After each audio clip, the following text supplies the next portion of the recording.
Grabe hindi ko akalain to. Grabe, sobrang namang pinasaya nyo talaga ako.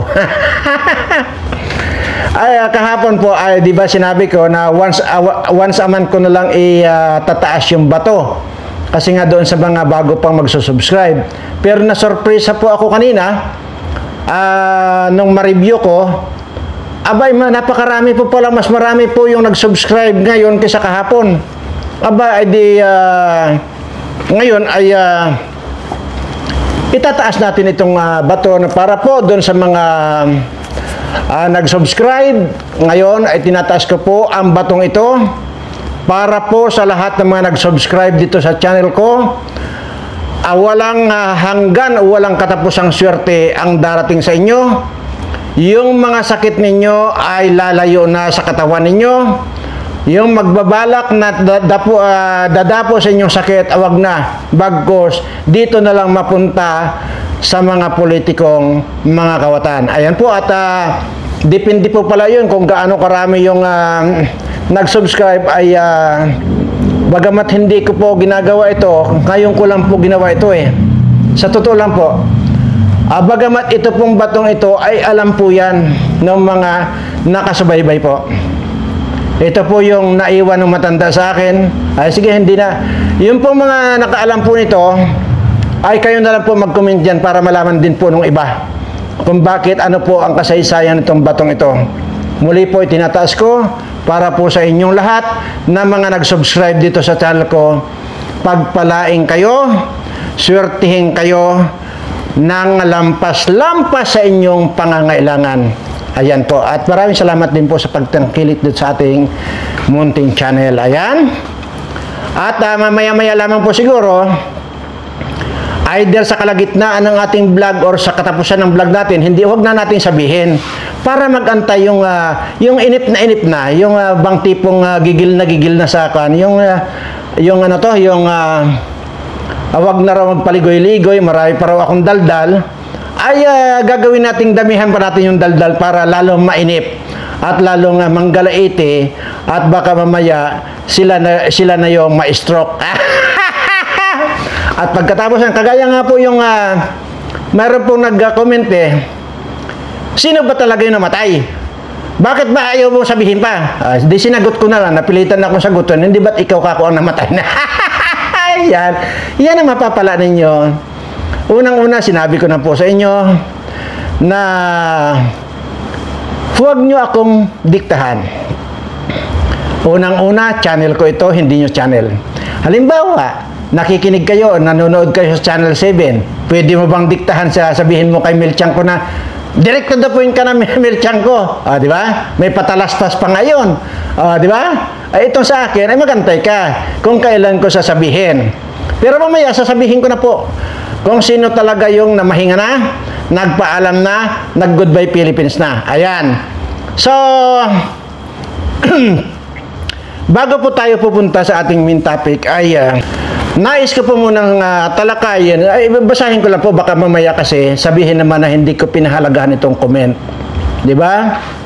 At lahat naman po pahalagahan natin lahat ng inyong mga comment. At pero ito pong araw-araw natin na pagbablog, ito naman po ay para dito sa ating mga subscriber na siyempre matatalino na po ito. Wala po akong mga subscriber na bobo. Lahat pong subscriber ko matatalino at wala rin po akong subscriber na pangit. Mapalalaki yan, mapababae, maganda po, gwapo. At dagdag na po yung swerte nila pag sila yung nakasubscribe dito sa akin. Kaya kitang-kita nyo. Yung mga comment diyan ng itong mga subscriber ko, talagang tatalino. At ayun po, kung gusto nyo rin tumalino, gumanda at gumapo, abay mag-subscribe na rin po kayo dito para hindi po puro kabubuhan yung inyong kino-comment dito. Di ba? Ayan. Okay. Unahin po natin itong pangalanan po natin. Ay baka kasi sabihin niya, hindi natin pinahalagahan yung comment niya. Ito po si Anita. Ayan. Anita Lucrecio. Ayan. Hindi naman siguro asawa nito si Lucrecia. Ay kasi babae na po ito, Anita Lucrecio eh. Ay, ang dami talaga ito dito lang sa pangalang ito. Ay sige mamaya. Dito po sa comment ni Anita Lucrecio, ito po. Ang sakripisyo mo sir para sa ating bansa, pasalamatan, purihin. Ang ganda, di ba? Ito na yung karugtong. Yung mga negatibo, pasensya na lang. Pakisuyo, huwag pong magsalita ng masakit kay PRRD. Buong mundo, mahal na mahal si PRRD. God knows how Tatay Digong serve our country. Nagpa-English pa, di ba? Yun po yung sinasabi ko, yung mga sinasabi kong walang nagawa itong si President Duterte, kundi ang maraming ginawa itong Tito Bongbong ko. Di ba? Kita nyo na po. Ikaw naman ating Anita. Ano to? Anita Lucrecio. Lula mo si Lucrecia, no? Ay, ikaw naman ating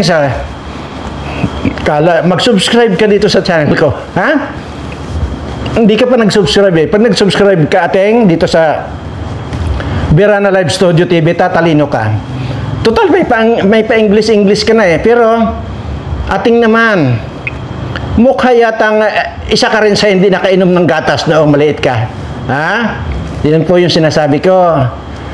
Hanggat hindi po ninyo tinatapos yung video o hindi nyo man tinapos yung video, hindi ko po kayo pinipirsang tapusin nyo o manood kayo sa video ko. Pero, ang sinasabi ko po rito, kung hindi nyo rin lang tinapos, huwag na lang po kayong mag-comment. Kaya dito, tingnan nyo. Kasi siguradong mali po yung i-comment ninyo kasi hindi nyo talaga alam yung i-comment ninyo. Kagaya nito, hindi niya alam. At, huwag ko raw pagsabihan ng masakit na salita si PRRD.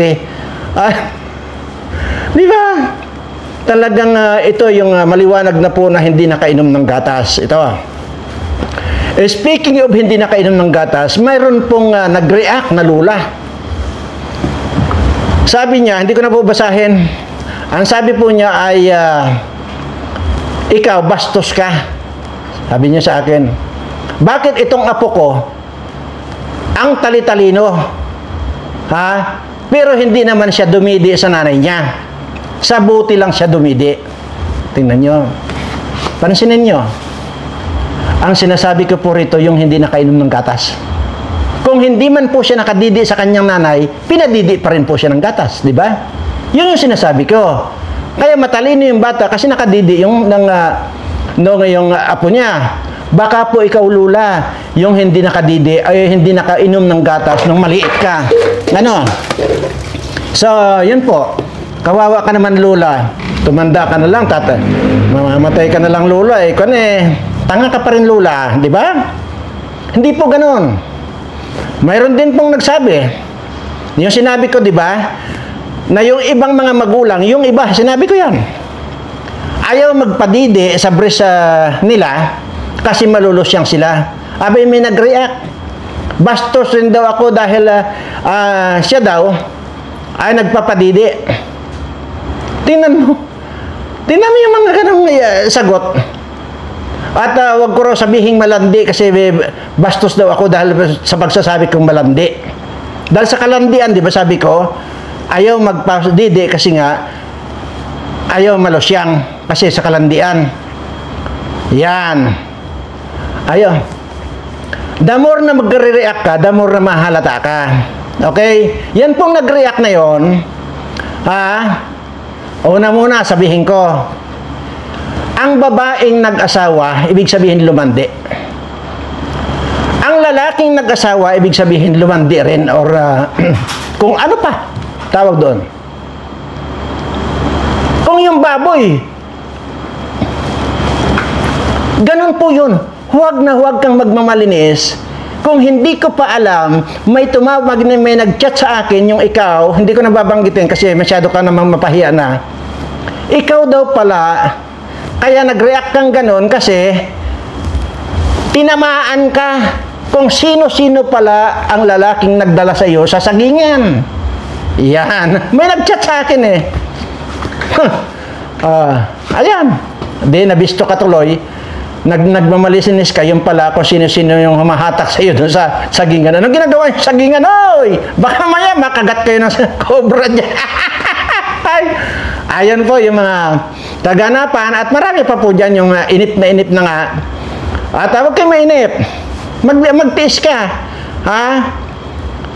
Yan ang sinasabi ko. Sinabi ko nga sa iyo, kung hindi ka rin lang subscriber dito, hindi mo maiintindihan itong aking topic ko. Okay? Magantay ka. Mamaya sabihin ko kung sino namatay. At kung saan naka-freezer. Okay? Magantay ka. The more na aapurahin mo ako, the more na bibitinin kita. Kasi binibitin daw. Galit na galit eh. Ito yung kitang-kita mo no, yung hindi ko subscriber, hindi nakapag-subscribe sa channel natin kasi pag hindi nakapag-subscribe dito sa channel na bubo yan.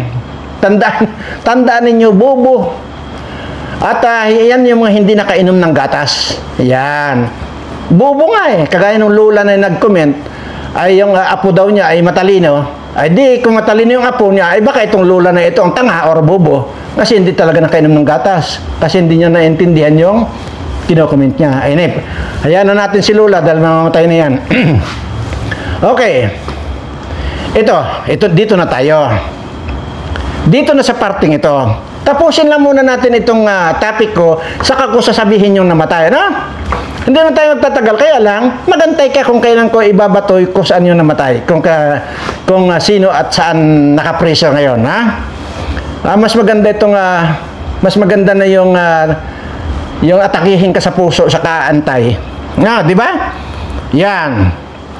Ito na po, dito na po tayo sa ito na. Dito na, ito na yung pinaka-exciting exciting moment. Ayan. Papakita ko lang po ito po si Renlyn. Renlyn Manila. Renlyn Manila po ito. Ano kaya yung itatapik ko rito kay Renlyn Manila? Ito, pakinggan ninyo mabuti. Panoorin niyo mabuti, lalo na yung nagsasabi na for the views ako at para kumita lang ako. Ito, ang ipapakita ko sa inyo, Kasi, yung nagsabi na yon, sige, mamaya natin ko. Ito si Renlyn Manila. Siya po yan, Renlyn Manila. Ano kaya yung ipapakita ko? Ito na po. Renlyn Manila. Kaya na ulit-ulit ko po, Renlyn Manila. Yan po yung ginawa niya. Ayan. Yan Renlyn Manila. Okay? Kita nyo na. Nagpadala po siya, yung pong sinasabi ba nilang pakulay-pakulay. Nagpadala po siya ng 10,000, ay, 10 Hong Kong dollars. Ayan po. 10 Hong Kong dollars po yan. Ayan. Ayan po yan. Kaya ko ipapakita ito sa inyo.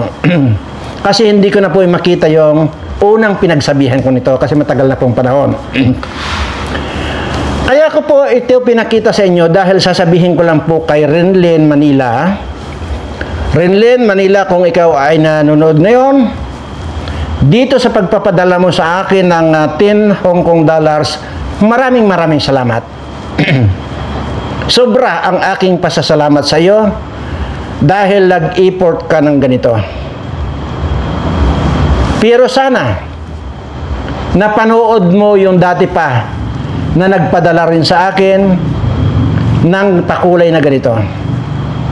Pero malamang hindi mo napanood kasi kung napanood mo yun, hindi ka na sana nagpadala. Okay, kung hindi mo man napanood yung sinabi ko doon sa mga nagpadalang ganito rin sa iyo, ito lang masasabi ko sa iyo, Miss Renlyn Manila, kung ikaw man ay bata pa, o ano pa man, madam, huwag nyo na pong uulitin na magpadala sa akin ng ganyan. Yung mga pakulay-kulay po na ganyan. Dahil pa ulit-ulit ko pong sinasabi rito na kahit sa buong buhay ko, mabuhay man ako ng 1,000 years po, 1,000 years pa, hindi na po ako mangangailangan ng pera. Pero ganun pa man, ay salamat na rin sa iyo. Pero hindi ko po alam kung paano kung ibalik sa iyo ito, Miss Renlyn Manila. Ang pagkakaalam ko po dito, pwede nyo pong i-cancel. I-cancel nyo po yung pinadala ninyo. Yun po ang alam ko, ha? I-cancel nyo na lang po kasi hindi ko alam kung paano ko ipapasend ulit to sa iyo, no? Renlyn Manila. At yan po, hindi po ako nang i-insulto, ha? Hindi ako nang i-insulto bagkos. Maraming salamat po. Pero sa susunod po, huwag nyo na pong uulitin na magpadala. At doon po sa mga makakapanood po nito, ay uulitin ko lang po kasi ito po ay naitapik ko na po dahil may nagpadala rin po dati at sinasabi ko na po ay ipunin nyo lang po dyan at ipadala na lang po ninyo doon sa inyong mga kamag-anak kung saan man, huwag na po sa akin or doon sa mga ibang vlogger na iniidolo ninyo at talagang idolo ninyo, wala naman po masama ang pagbibigay at hindi ko po minamasama itong pagbibigay sa akin, kaya nga lamang po hindi ko na po talaga kailangan ng pera, madam. Katunayan, namimigay po ako rito. At doon nga po sa isang channel natin, John Birana Vlogs, ay namimigay po tayo doon ng pangsamantala lang yun, ha? Hanggat hindi natin ma-reach itong 150,000 subscriber. Kasi 190 na yata ngayon eh. So, konti na lang, ma-reach na natin. Pero doon po ako nagra-raffle sa isang channel kasi bawal daw po dito sa main channel ko, yung mga ganong games. Namimigay po ako doon ng tigsa 10,000 at nagbubunot po ako doon sa timba. Yung pong nagpapadala ng katibayan nila na nakapag-subscribe sila dito sa dalawang channel na ito, sinisend na sa Tariq Hasan Mirza, yun po yung automatic na nailalagay po yan dyan sa timba. Next week po ay uumpisahan ko na naman po yun na mamimigay ulit hanggat mag-aantabay lang hanggat hindi makaka 150,000 subscriber. Kasi pag inabot na po ng 150,000 subscriber na ito, mamimigay na po ako ng 1.5 million sa sarili ko pong pira yon. At doon pag may mga dapat na marating tayo eh. Pag nadagdagan ng another 50,000 ulit na subscriber, doon po mamimigay ako ng 2 million. Sarili ko pong pira yan. 2 million at saka yung halaga ng kamuting dilaw na 3.6 million. Ano po ba yung 3.6 million na halaga ng kamuting dilaw? Kasi po, mamimili po kayo. Kung narating na po natin yung 3.6 million, mamimili po kayo. Kaya po mayroong nakasali doon na kamuting dilaw. Dahil nga po, mamimili kayo kung kamuting dilaw ang ibibigay ko sa inyo or pipirahin na halagang 3.6 million. Ayun. Ganun lamang po. At doon po sa mahihina ang ulo, baka hindi nila alam yung kamuting dilaw, ay bahala kayong magtae kung hindi ninyo alam yung ibig kong sabihin. Pero doon po sa mga dating subscriber ko, alam na po nila yan. So, yun nga lang sa mga bago, kaya nga po ang sinasabi ko, mag-subscribe din po kayo dahil dito sa channel lang na ito, Birana Live Studio TV, dito kayo suswertihin. Yun po yung malimit kong sabihin sa inyo. At hindi po ako nagbibiro na kapag ka nag-subscribe kayo rito, tatalino kayo. Kagaya nitong mga subscriber ko, ang tatalino na nito. Ang gaganda pa. Ang gugwapo pa. Wala kang makitang mukhang dito kanggaro. Wala. Oh, wala kang rin makitang subscriber ko na malalaki ang ilong. Oh, kaya nga sinasabi ko dito dito sa vlogger na malaking ilong, mag-subscribe dito sa channel ko. Para kahit pa paano bumagay yung ilong sa mukha niya. Kasi yung ilong niya ngayon, abay parang paklang ng niyog na parang itinapal sa mukha niya. Wala na mukha makita. Puro ilong na lang. Ayan. Yan po yan. Oh, nagkakaintindihan ba tayo? Ano pa ba ang dito? Kaya ulitin ko lang, Miss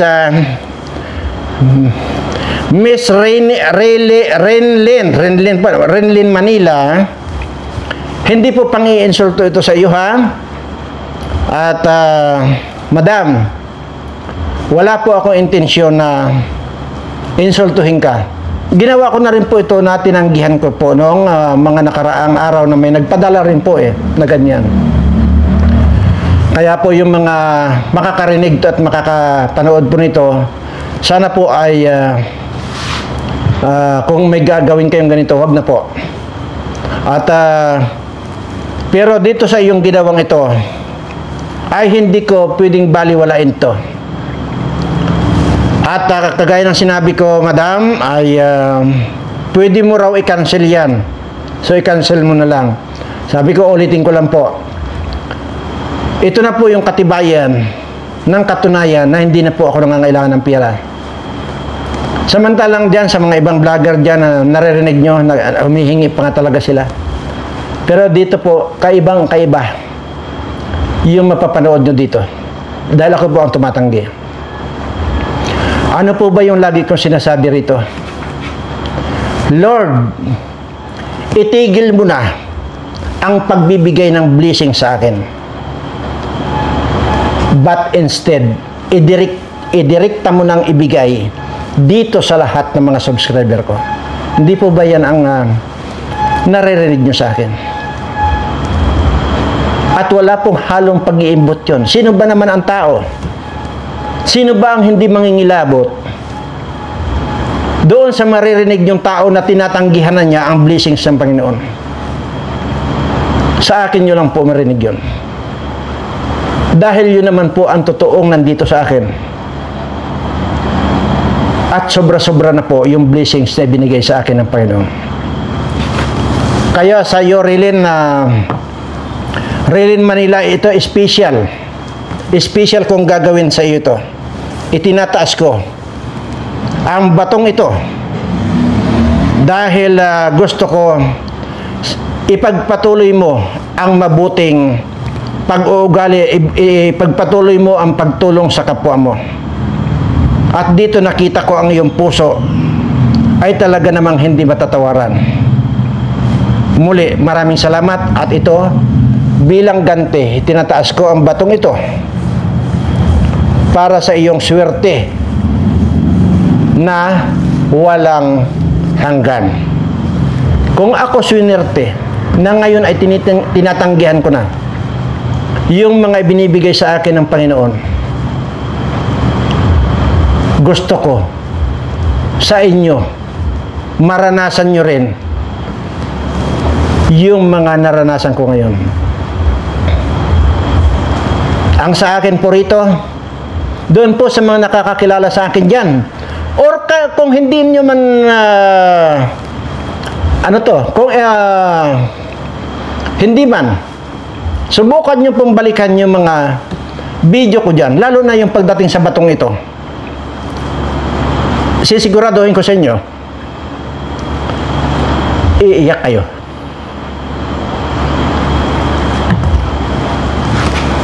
Kung bakit nagkaroon ng batong ganito. Sino po ba ako? Nandito po ang pamilya ko dati dito sa Mindoro. Pamilya po ako, pamilya po kami ng patay gutom at hampas lupa.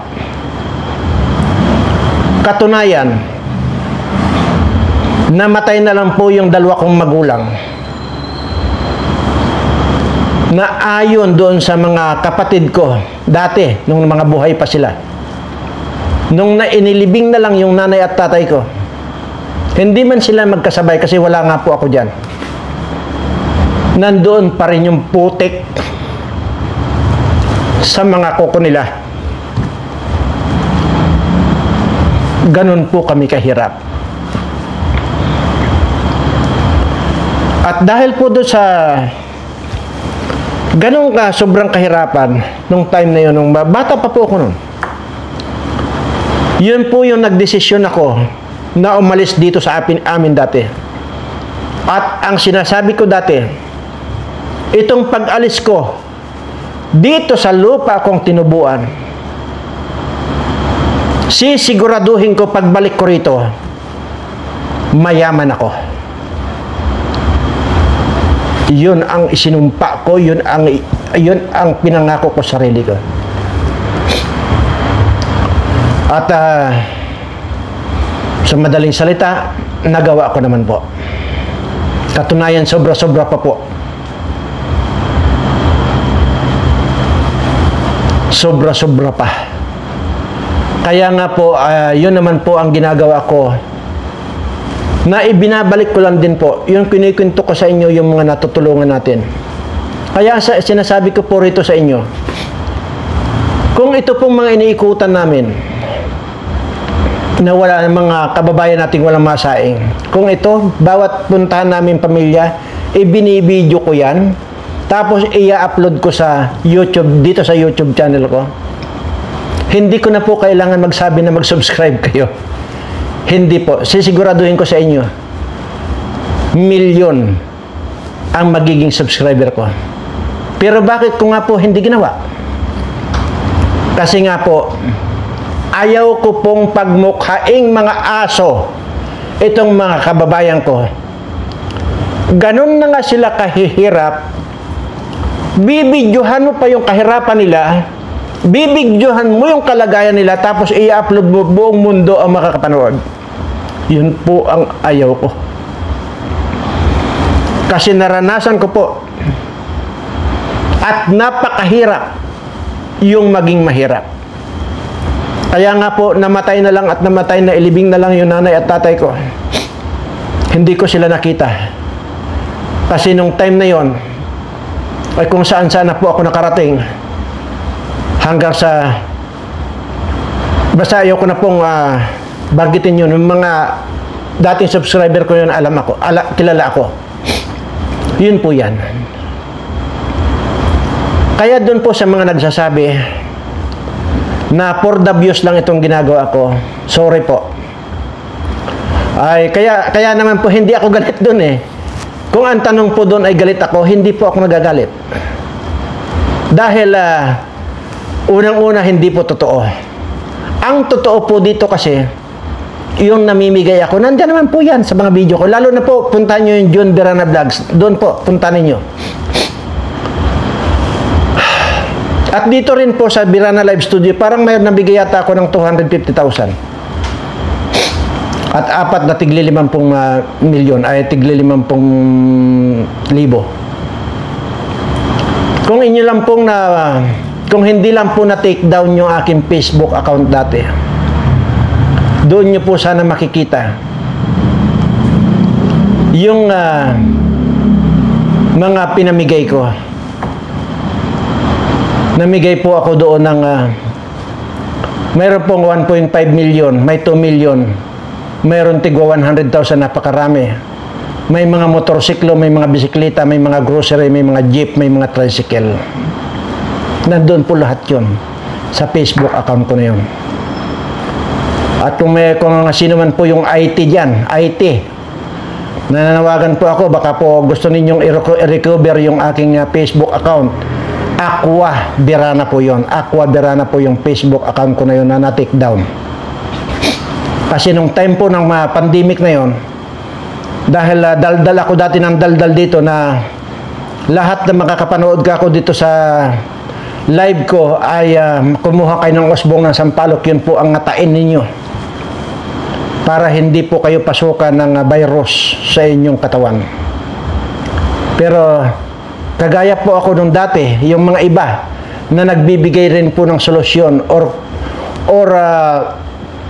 para hindi ka pasukin ng virus, tinake down din po.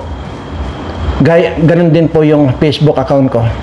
So, hanggang kwento na lang po ito kasi wala naman ako maipakita. Pero paminsan-minsan po nandito naman sa YouTube channel ko. Anyway, at isa pa pong bibigyan natin ng pansin,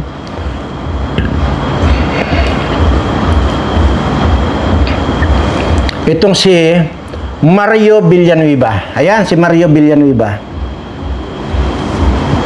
Okay? Ang kanya pong comment ay grabe ka naman sa panghusga. Bakit ka galit sa gobyerno? Yan ang tanong sa akin. Mario Villanueva, hindi ako galit sa gobyerno. Wala ako sinabing galit ako sa gobyerno. Di ba kahapon lang yung sinasabi ko, kung mayroon man akong dapat taong dapat magalit ako, dito kay President Duterte. Kasi itong si President Duterte, walang ginawa yan sa Malacanang, nakaupo lang yan. Samantalang itong Tito Bongbong ko, busy yan. Pupunta doon sa isang lugar, magkakasama sila ng Lagdamillo. Anong ginagawa? Higop. Ay, ito si President Duterte, nakaupo lang yan sa Malacanang dati. Kaya kung mayroon man akong dapat na kagalitan, itong si President Duterte.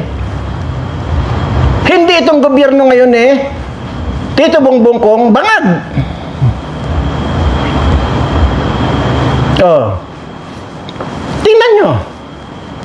Hindi ba kagalit-galit yung ginawa ni President Duterte na tinanggal niya or binigyan niya ng ultimatum yung mga nagtatanim bala dyan sa airport. Di ba? No, sabi niya, pag may nagtanim pa kayo ng bala dyan, ipalalamon ko sa inyo.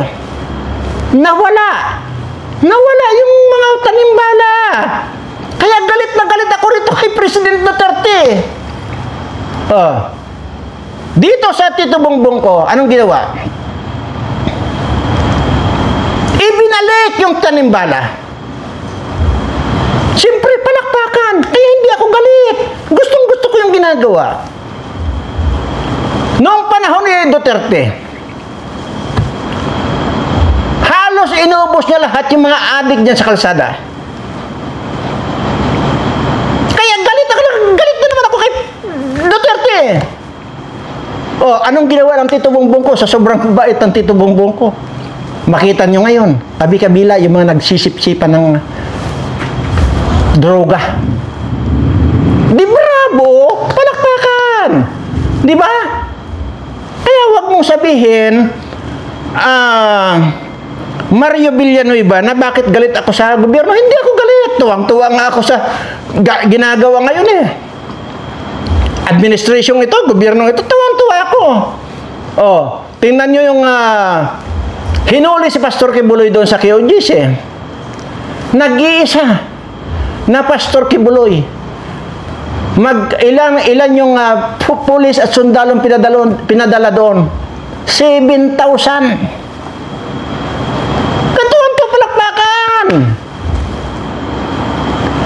Itong pagkikidnap nila rito kay President Duterte, na halos ka na nga natutumba ito. Kaya galit ako rito kay President Duterte. Kasi nagtutumba-tumba yan pag naglalakad na, sobrang hina na Kaya nagagalit ako.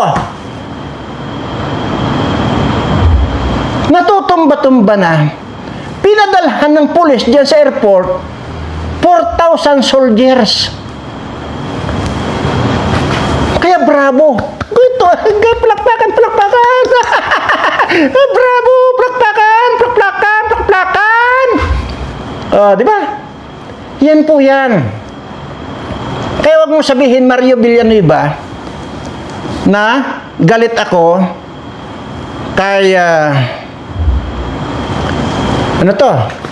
sa gobyerno. Hindi po, hindi ako nagagalit. Tuwan-tuwa nga ako. Anyway, sige. Kalimutan na natin yan. Siguro inip na itong inip na itong kababantay kung ibibigay ko na ba yung yung yung kung sino yung namatay at kung sino yung namatay at kung saan naka-pressure ngayon. Siguro pasensya ka, no? Pasensya ka dahil kung sana ikaw ay subscriber ko, uunahin na sana kitang sabihan. Bubulong ko na sana sa iyo. Ayan. Pindutin mo yung subscribe dito sa Birana Live Studio TV para tumalino ka. Lahat ng mga bashers ko, para tumalino, subscribe lang. Kung ayaw mo mag-subscribe, uminom ka ng gatas lagi. Doon naman po sa lula ng mga bubo pa rin hanggang ngayon, habang nandiyan kayo nakaupo, kumain kayo ng maraming mani, tapos sigupan nyo ng gatas. Hindi ito ba? Para tumalino. Ayan. Yun po yan. Grabe. Hindi ko ma-imagine kung bakit kaya ang dami-daming nag-subscribe dito sa ating channel. Kaya tuloy ay ayun. Kaya hindi pala dapat na sabihin ko na once a month ko lang itataas yung bato. Hindi. Kung depende po kung gaano karami ang bangang nag-subscribe. Anyway, anong oras na ba? Sigurado ako talagang nanggigigil na ito mga bugok na ito. Nanggigigil na talaga itong mga bugok na ito. Sige, bibitinin pa natin ng kaunti hanggang sa ma-stroke sila. Ngayon, sasabihin ko na ba kung sino yung namatay at kung saan siya ngayon naka-pressure. Sige, sabihin ko na. Pero, kagaya kahapon, ay tinanong natin yung kutsara. Ngayon naman, ay tatanungin natin, tatanungin natin ngayon dito sa wallet. Yan Yan yun. Wala pong laman yan, ano? Yan. Tatanungin natin dito sa wallet. Ayan walang laman yan, no? Okay. Ngayon po, ipapaliwanag ko lang sa inyo, Pag ito ay binuksan ko, halimbawa, binuksan ko ganyan, di ba? Pag nakaganyan, pag binuksan ko na ganyan, at ang lumabas dito ay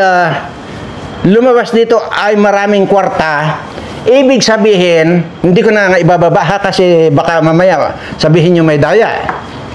Pag binuksan ko ito at bumulwak dyan ang pira, ibig sabihin sasabihin ko na kung sino yung namatay at kung saan nakaburol. Hindi pala, yun namatay lang.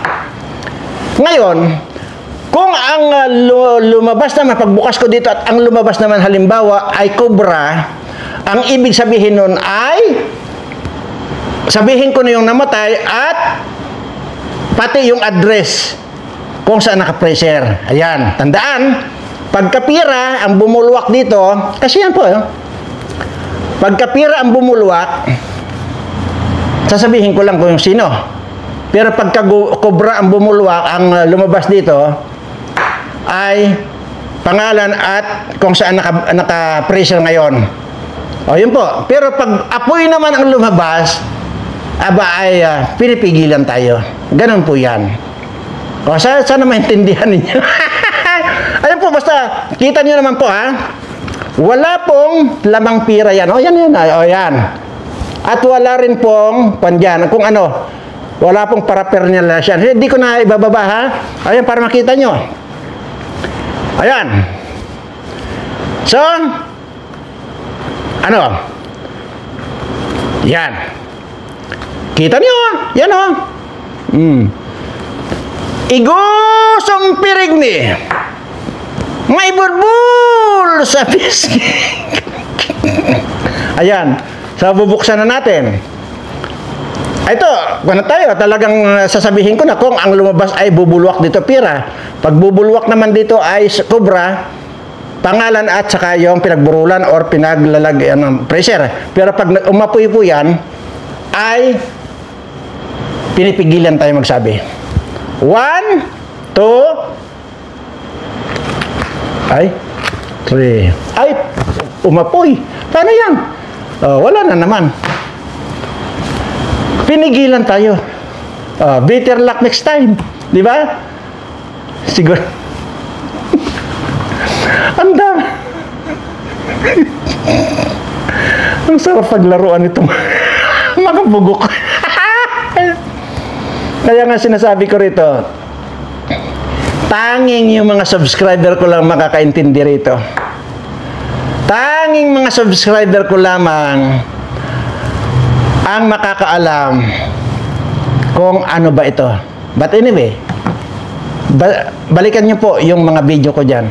Kung paano naiwan ng matanda sa akin ito. At kung paano gumana ito. Yan po, at sana muli lang po ay itinataas ko ang batong ito para po sa lahat ng mga nag-subscribe, lalo na po itong mga bagong ito. Ibigay mo na po sa kanilang lahat. yung madalas yung naririnig sa akin na idiretso ng ibigay sa inyo ang biyaya ng ating Panginoon. Mayroon pa po nag-comment diyan. Anting-anting daw ito, bakit ko sinasama ang Panginoon? Kailanman po hindi ako gumamit ng anting-anting. Wala po sa bokabularyo ko ang gumamit ng anting-anting. Ni hindi ko nga po alam ito noong una. Itong naiwan or iniwan sa akin na matanda.